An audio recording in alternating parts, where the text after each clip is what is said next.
بسم الله الرحمن الرحيم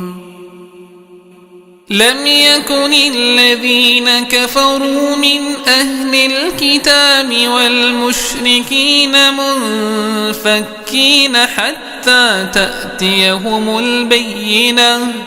رسول من الله يتلو صحفا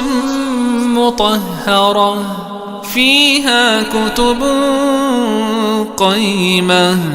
وما تفرق الذين أوتوا الكتاب إلا من بعد ما جاءتهم البينة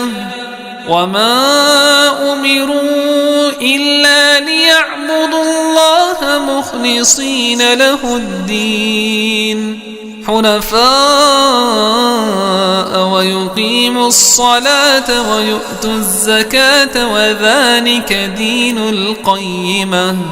إن الذين كفروا من أهل الكتاب والمشركين في نار جهنم خالدين فيها أولئك هم شر البرية إن الذين آمنوا وعملوا الصالحات أولئك هم خير البرية جزاؤهم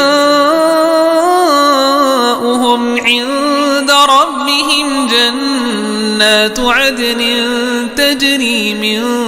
تحتها الأنهار خالدين فيها